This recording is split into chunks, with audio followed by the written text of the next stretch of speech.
Bueno, y ya estamos en comunicación con el historiador Roberto Colimodio. Él es miembro de la Academia Nacional Sanmartiniana y de la Academia Argentina de la Historia, autor de varios libros, y en lo personal nos gusta mucho llamarlo porque acerca muchísimo la historia de los personajes a la gente y al mundo de hoy. Bienvenido a Citas de Radio, Roberto, es un gusto para mí tenerlo para rememorar la fecha justamente del 20 de junio, en un mes que se puede llamar el mes de Manuel Belgrano, ¿no? Así es, Elisa, ¿qué tal? Buenas tardes. Sí, realmente un mes belgraniano es junio, porque además de conmemorar el 20 de junio, el Día de la Bandera, por la muerte de don Manuel, no hay que olvidar que el 3 de junio también es la fecha de su nacimiento en Buenos Aires. Exactamente. Bueno, ¿y qué perlita tiene para contarnos sobre esta efeméride tan importante? Bueno, arranquemos en orden cronológico. Entonces, un 3 de junio de 1770 nace Manuel Belgrano, hijo de Domingo Belgrano, italiano, y de María Josefa González Casero, que tenía varias generaciones de criollos. Esto siempre me gusta recalcarlo, porque la carrera de la familia Belgrano, la carrera comercial de don Domingo, que era, recuerdo, un italiano, también tenía sus contras con respecto al españolismo que reinaba en las colonias de América. Así todo, pudo hacerse una carrera comercial y brindar a sus hijos de educación. Y también recalco lo de la madre, que tuvo varias generaciones de criollos, porque también se ensalza muchas veces de que don Manuel Belgrano era hijo de italiano, pero también tenía un acercamiento popular, y por eso fue tan bien recibido en el interior de nuestro país, porque conocía toda y llevaba en su sangre varias generaciones de americanos. Qué buena amalgama de sangre, ¿no? Como todo nuestro origen como país. Sí, un adelantado también en el hecho del crisol de razas, ¿no? Porque la inmigración italiana fue más fuerte muchísimos años después, ¿no? Claro. Por ello también se celebra el Día del Inmigrante Italiano, el 3 de junio. Se celebra también el Día del Graduado en Ciencias Económicas, porque no hay que olvidar de que Manuel Belgrano fue un adelantado en las ideas económicas, cumpliendo las funciones del consulado del Virreinato del Río de la Plata, con jóvenes 24 años, el cargo que tuvo hasta momentos de la Revolución de Mayo, donde él fue uno de los impulsores, ¿no? Claro. Belgrano es uno de las, podemos decir, de los personajes que fue superado por su creación, que es la bandera, símbolo patrio, pero también fue un hombre destacado en muchísimas otras actividades, más allá de ser un militar, no me gusta decir improvisado, pero un militar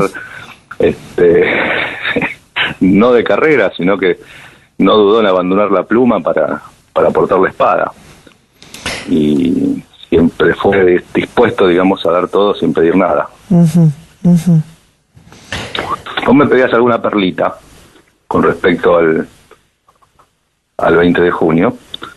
Recordemos que la bandera fue izada por primera vez en orilla del río Paraná, en Rosario, un 27 de febrero de 1812. Y a mí siempre me gusta rescatar al primer abanderado. O sea, la primera persona que tuvo el honor de izar la bandera, que según la película Belgrano fue un soldado negro que pasaba por ahí, cuando en realidad fue Cosme Maciel, que era la autoridad civil de mayor grado que estaba presente en esos momentos, ¿no? Que era un joven santafesino que era alcalde de primer voto del Cabildo. Ah, qué interesante. Cosme Maciel se llamaba. Sí, un hombre, Cosme Maciel. Cosme Maciel, que después casualmente se radicó en Mis Pagos, aquí en Avellaneda, cuando fue deportado de Santa Fe en épocas de Rosas, y tuvo lo que se llamaba en ese entonces la ciudad por cárcel. Estamos hablando de 1840, en pleno auge rosista, donde él no podía salir de los límites de la entonces Barracas al Sur, ¿no? Y usted me dijo recién que era la autoridad civil. Exactamente, era un miembro del Cabildo de Santa Fe. Ajá. Alcalde, se decía, en ese caso un alcalde de primer voto. Pertenecía a una de las familias más representativas de Santa Fe, y paradójicamente era pariente de quien había bautizado a Belgrano en 1770. A veces en la historia también, como en otros órdenes de la vida, todo tiene que ver con todo. Claro. ¿Y cuánto hay de verdad en eso que se inspiró con las nubes en el cielo para crear el dibujo de la bandera?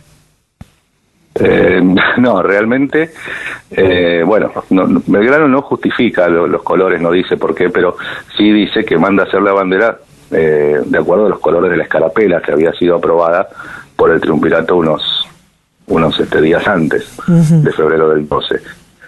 Belgrano siempre abogaba porque se necesitaba un símbolo que identificara a nuestras tropas. Dice, estamos peleando con las banderas del enemigo. Recordemos que desde 1810 en adelante se actuó políticamente en lo que se llamaba la máscara de Fernando VII, que era administrar las provincias del virreinato en nombre del rey que estaba preso en Europa. Claro. Por eso se usaban las banderas españolas todavía. Belgrano fue desautorizado por el triunvirato, se le pidió que no repitiera esas insubordinaciones, y así todo la bandera, como él dijo, fue guardada para que flameara en algún triunfo en una batalla, cosa que pasó después de Tucumán en 1812, en la batalla de Salta el 20 de febrero de 1813. ¿Alguna gente le atribuye... Fue un gran incomprendido, perdón, sí. Sí, no, alguna gente le atribuye los colores de la bandera también a los mantos de la Virgen, de las cuales dicen que Belgrano era muy devoto, ¿no? La Virgen de Cacupé o la de Luján. ¿Tiene algo de asidero histórico esto? Sí, primero sí tendríamos que ir al origen de la escarapela, que muchas veces se habla de las cintas que llevaba la Virgen, que también llevaron los húsares de Pueyrredón. También un modelo que hizo moldes en Cuyo, también con los colores celeste o azul, celeste y blanco. También hay que recordar que el celeste y el blanco pertenecían a la Orden de los Borbones, también a la Casa Real. Hay unos cuadros muy interesantes de Fernando VII y de otros reyes borbones con la banda celeste y blanca. Digamos que era un color representativo de varias cosas, y quizás, Belgrano tomó dentro de esa devoción que tenía por la Virgen también los colores del manto. Buenísimo. Lo que hay que recordar es que la primitiva bandera fue solamente de dos paños, ¿no? Uno de paño celeste y otro de paño blanco. Por eso, paradójicamente, la bandera de los Andes también tiene, solamente dos de estos paños. Después, en 1816, cuando ya se había empezado a usar una bandera de tres bandas, el Congreso de Tucumán reglamenta el uso de la bandera celeste, blanca y celeste. Qué interesante, ¿eh? Y y ¿qué otra cosa le parece importante destacar para refrescar nuestro conocimiento de Belgrano? Belgrano, ya dijimos su participación, que uno puede decir en términos históricos que fue fugaz dentro de nuestra historia, ¿no? Porque su participación, su vida pública, si bien fue intensa en los periodos independentistas, cuenta desde 1810 hasta casi 1816. Después él, ya enfermo, está al cargo del Ejército del Norte, y ahí, forma familia, tiene una relación con Dolores Salguero, donde nace su hija Manuela Mónica. También había tenido una hija con una cuñada de Rosas, con Encarnación Escurra, un hijo, Pedro Rosas y Belgrano, a quien Juan Manuel de Rosas adoptó, le dio su apellido, y después, cuando fue mayor, le contó su origen, y a partir de ahí firmó como Pedro Rosas y Belgrano. De ahí vienen muchísimos descendientes de ambos hijos, hasta el día de hoy. Incluso el presidente del Instituto Nacional Belgraniano es chosno nieto de don Manuel y lleva también su nombre, ¿no?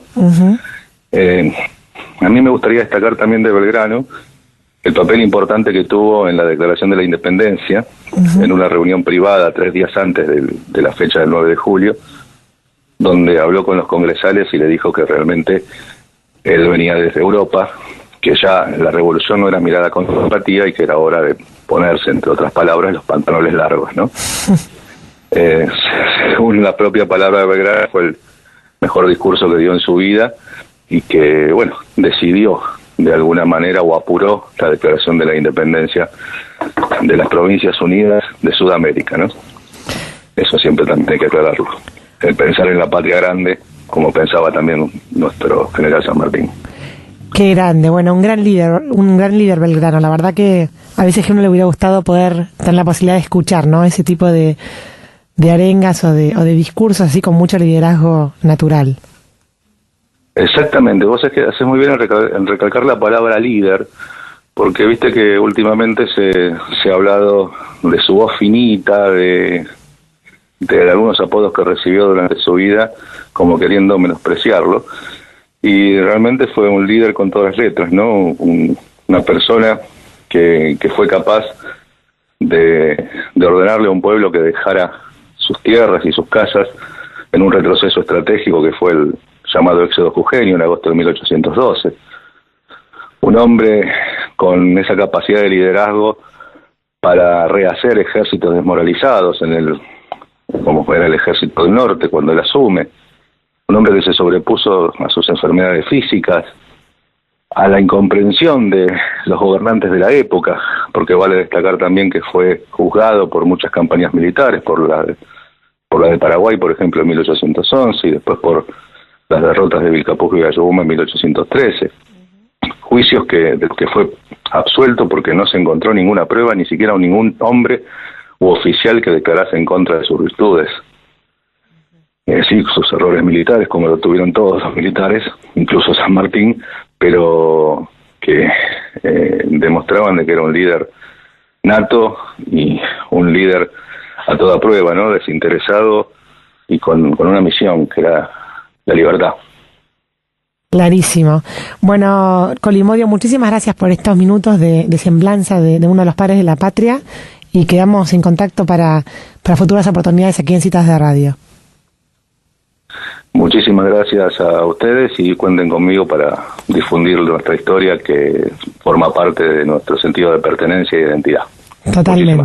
Totalmente. Muchas gracias. Adiós. Bueno, y así pasaba Roberto Colimodio, historiador, autor de varios libros, recordando en esta semblanza, en este mes belgraniano, a nuestro padre de la patria, Manuel Belgrano.